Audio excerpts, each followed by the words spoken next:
Selamat pagi para investor Indonesia yang saya cintai. Pagi ini saya ingin menyampaikan tentang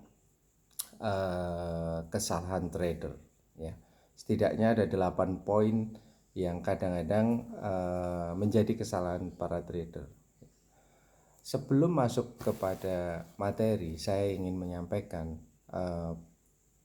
bahwa kalau Anda trader, maka itu Anda juga harus memahami siapa diri Anda. Ya, jadi yang pertama, know yourself.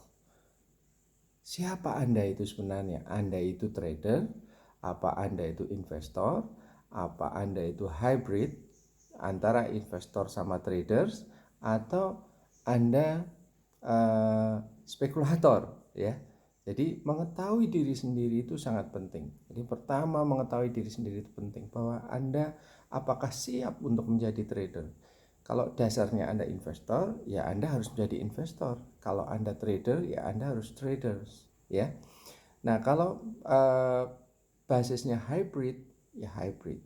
Makanya untuk trading itu harus kita pisahkan. Dalam beberapa kasus saya membagi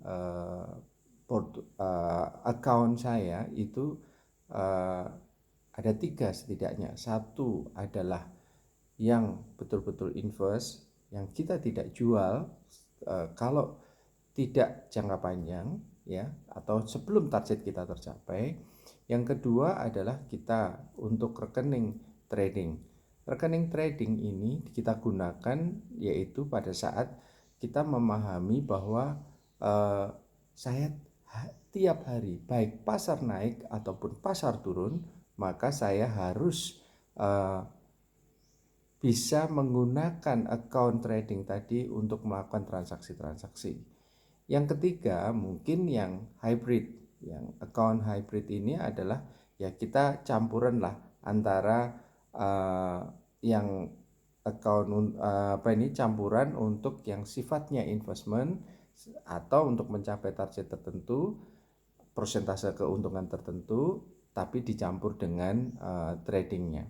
Sehingga kalau kita hanya punya satu account, kadang-kadang kita yang investment ikut terjual karena kita tahu langsung di dalam account itu ada saham ini, ini untung, padahal kita keuntungan itu belum target kita, tapi karena kita trading, orang trading kan kadang-kadang untung 3%, 5% kita lepas, kadang-kadang seperti itu. Nah, jadi yang pertama tadi ketahuilah diri Anda sendiri, Anda itu siapa, ya, know yourself. Yang kedua adalah trading plan. Banyak para trader itu yang tidak memiliki trading plan. Maksudnya dia harus memiliki rencana apa yang akan ditradingkan untuk besok. Nah, trading plan ini sangat penting, ya, karena kalau tidak memiliki trading plan, kadang-kadang kita hanya mendengar berita tanpa kita memahami, kita masuk. Apakah itu salah? Tidak selalu salah juga, tetapi bahwa trading plan itu menjadi penting karena dari trading plan itulah kita merencanakan, kemudian mengorganisasi, ya, dari seluruh informasi-informasi yang ada, kemudian kita mengeksekusi, misalnya melakukan pembelian, dan setelah itu kita ngontrol, ya, mengontrol bagaimana pergerakan dari saham itu dari menit ke menit. Ya, tentunya sebagai seorang trader Anda mayoritas harus fully melihat di market, ya. Kalau Anda tidak melihat di market, hanya ikut-ikutan, itu kadang-kadang kita salah posisi, ya. Kemarin ada yang bertanya ke saya, Pak Leo, kenapa nggak memberitahu kalau BRI misalnya mau turun?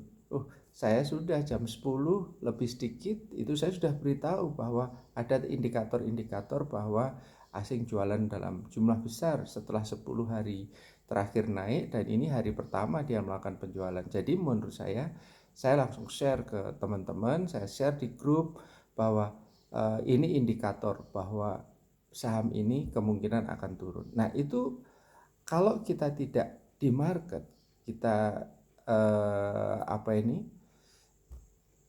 memiliki waktu yang pada waktu yang bersamaan kita punya kegiatan yang lain, berarti kita tidak memiliki trading plan yang bagus, karena seorang trader setidaknya dia harus mampu melihat dari menit ke menit dan lain-lain. Kecuali ketika Anda sibuk pada hari itu, maka Anda lebih baik tidak melakukan posisi, ya.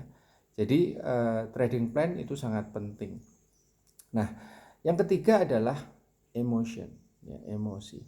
Banyak para trader yang ya tentu di grup dan saya sendiri pun mengalami bahwa emosi itu sangat penting. Emosi orang itu adalah trading itu ingin cepat kaya, ya, ingin cepat untungnya banyak. Nah, makanya saya termasuk orang yang sangat tidak sangat tidak pas ketika ada promosi-promosi bahwa trading selalu untung. Nggak ada yang untung, ya, dalam arti selalu pasti untung tuh hampir nggak ada. Jadi Anda harus bisa menentukan sendiri diri Anda ini termasuk orang yang emosian atau enggak. Seorang trader yang baik adalah dia tidak melakukan banyak emosi. Emosi yang dimaksudnya apa? Kalau dalam bahasa saya di teori Tata itu, takutlah ketika orang lain tamak, dan tamaklah ketika orang lain takut. Tapi di trading itu ada sedikit berbeda. Ketika pergerakan sebuah saham itu menjadi bagus, volumenya naik, frekuensinya naik, dia dalam posisi naik, maka sebagai seorang trader, maka Anda harus mengambil keputusan untuk melakukan beli, ya, karena itu indikator-indikator bahwa saham itu naik. Begitu pula sebaliknya, ketika frekuensinya tinggi tapi sahamnya mulai menurun dengan volume yang besar, maka Anda harus berani juga melakukan penjualan. Ya, jadi trader itu memang mengikuti market. Jadi kita akan ikut-ikutan. Sama seperti misalnya kalau orang melakukan pembelian di pasar biasa, misalnya harga gula mau naik, ya kita harus ngambil beli harga gula kalau kita pedagang gula. Kalau kita trader saham, ya kita melihat saham mana yang sedang bergerak naik dan bergerak turun. Karena namanya trader, di pasar yang naik maupun di pasar yang turun dia harus siap, ya. Jadi kembali lagi yang ketiga yaitu emosi. Emosi ini kebanyakan karena orang ingin cepat kaya, ya.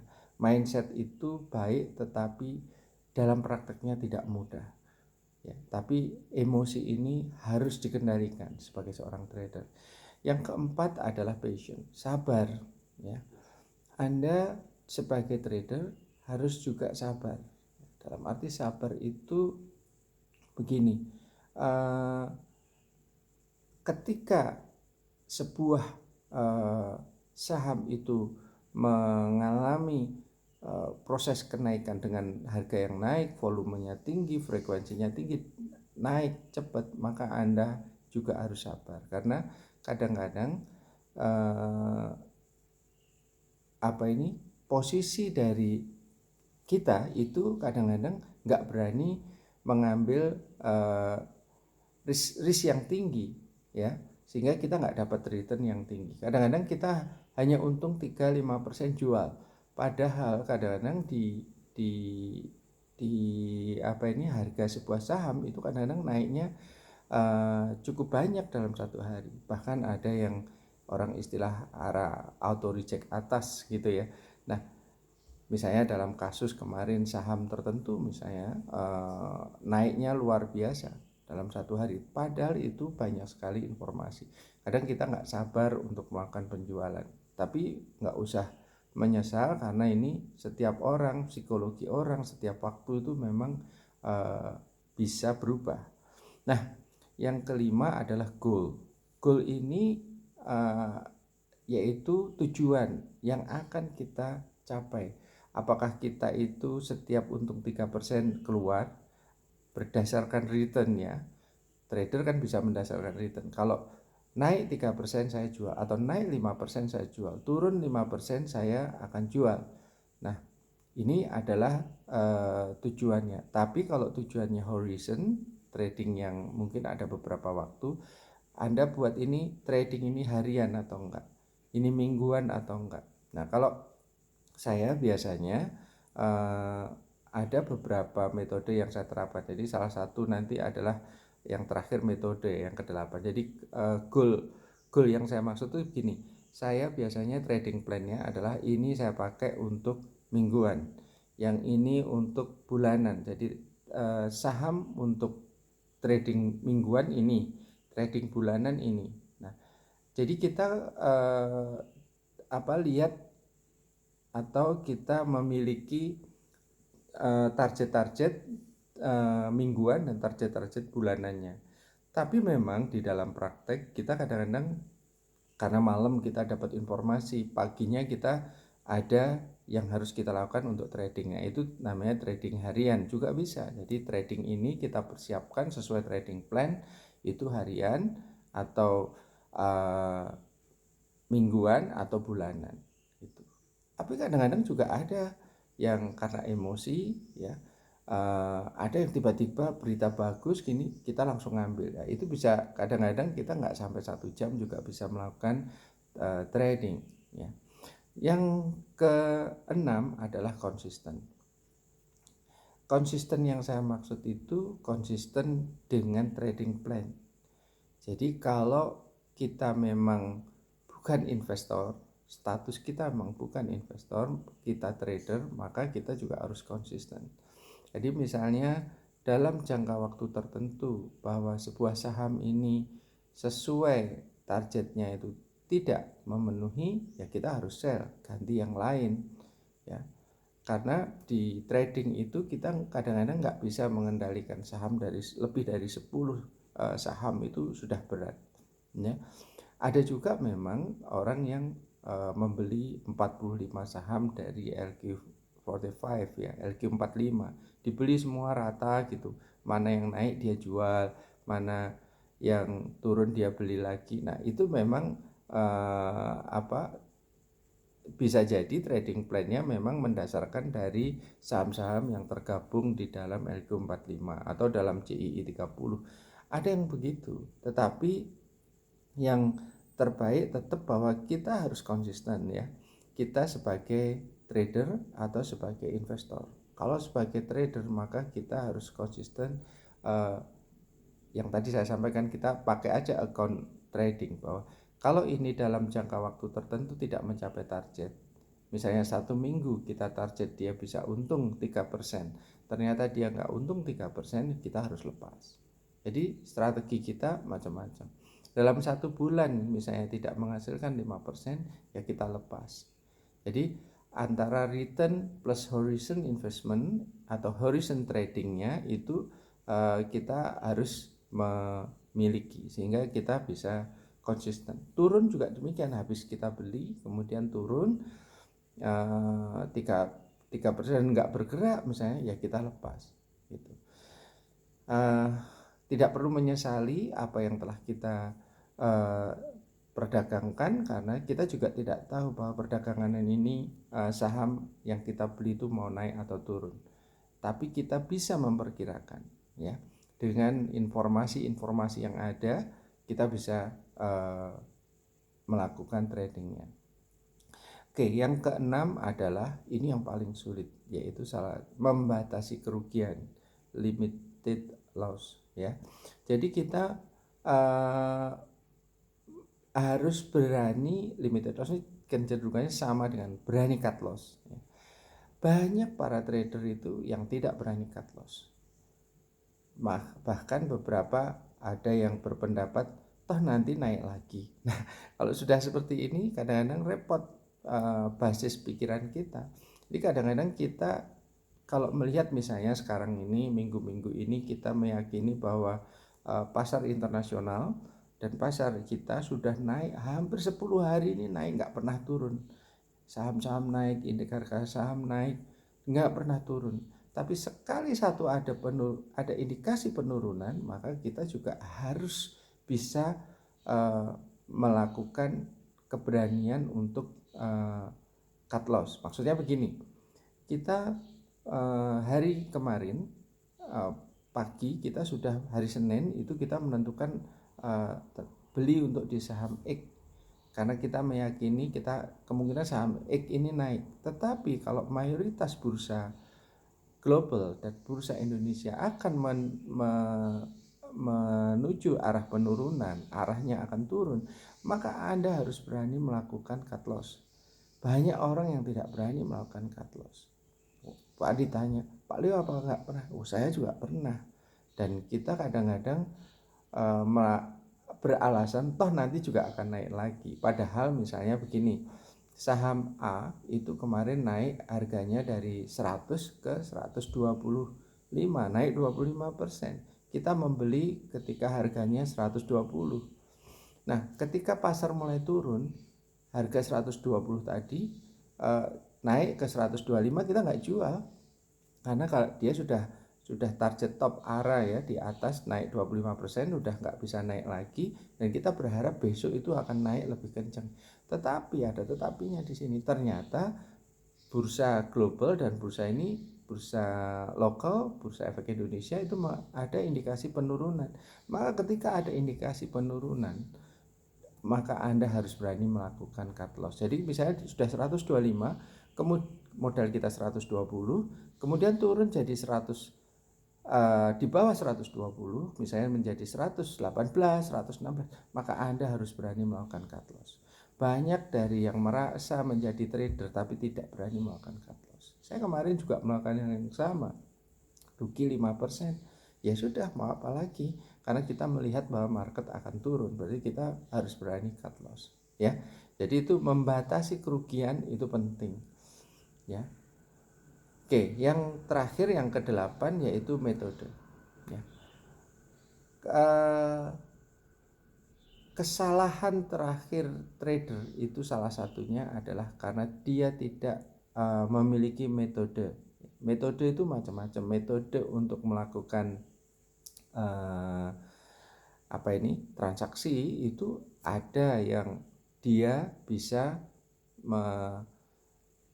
mendasarkan metode transaksinya, bisa mendasarkan pada dirinya sendiri. Karena seorang trader yang experience biasanya dia sudah hafal gerakan setiap saham. Jadi perlu diingat setiap saham itu memiliki setiap saham itu memiliki kayak sifat sendiri-sendiri. Ada saham yang nggak ada angin, nggak ada hujan, tiba-tiba naik. Ada saham yang ketika market turun itu dia naik sendiri. Ada saham yang setelah bagi dividen nggak turun. Misalnya setelah ex dividen biasanya saham itu turun, dia nggak turun, dia naik. Nah ini biasanya didapat orang karena experience-nya udah panjang. Nah, metode itu bisa didapat dari sendiri. Misalnya kalau saya ngelihat dari LQ45, ngelihat dari CII, berapa yang turun dalam 1 minggu, berapa yang turun dalam 1 bulan. Nah itu kita jadikan sebagai metode untuk menganalisis apa yang akan kita action, kita akan beli apa atau kita akan jual apa. Nah ini metode ini bisa kita buat kita sendiri yang punya. Kemudian ada yang mengikuti grup-grup, boleh mengikuti grup-grup, tapi perlu diingat bahwa ketika Anda mengikuti grup, maka Anda harus paham bahwa ada grup yang memang mengajak para investor atau para trader untuk mengambil posisi yang baik. Tapi kadang-kadang ada juga grup yang menurut saya kadang-kadang nggak fair juga kan gitu ya. Jadi carilah grup-grup yang fair ya. Kalau memang waktunya jual ya jual, waktunya beli.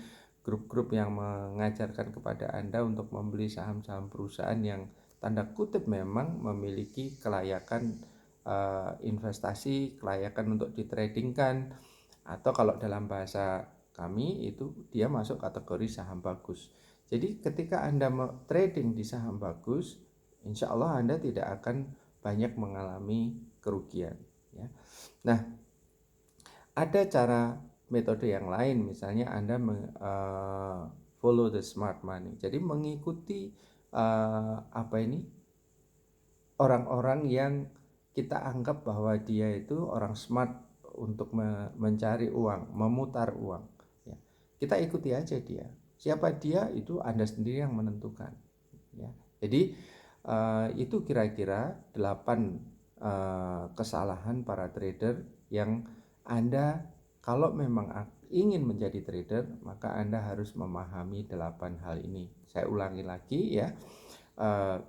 Satu, know yourself, ketahui diri Anda sendiri siapa. Yang kedua, harus punya trading plan. Yang ketiga, harus bisa mengendalikan emosi. Yang keempat, harus memiliki goal, ya. Yang kelima, konsisten. Yang ketujuh, limited loss, ya. Yang kedelapan, memiliki metode. Ya, metodenya apa tadi udah saya sampaikan. Oke, saya kira para trader yang budiman, para trader yang baik, Anda harus banyak memiliki dan mengingat hal-hal yang bisa merugikan Anda. Jangan hanya mengingat untungnya saja, tapi mengingat risiko-risiko kalau Anda tidak konsisten, Anda tidak memiliki batasan-batasan sehingga Anda bisa salah melakukan transaksi, Anda salah melakukan trading. Oke, saya Leo Herlambang. Saya ingatkan kepada sahabat trader dan sahabat investor di Indonesia, kalau Anda ingin mengikuti apa yang saya sampaikan, Anda bisa lihat di grup saya, grup Leo Herlambang. Ada juga saya ikut di grup Saham Bagus di Facebook, dan kemudian juga ada di Insta dan ada di YouTube, ya. Jadi saya kira demikian. Selamat pagi, selamat berinvestasi, dan selamat trading bagi para trader yang baik, ya, para trader yang berani, para trader yang berani mengambil sikap untuk bertransaksi. Selamat pagi, salam cuan selalu.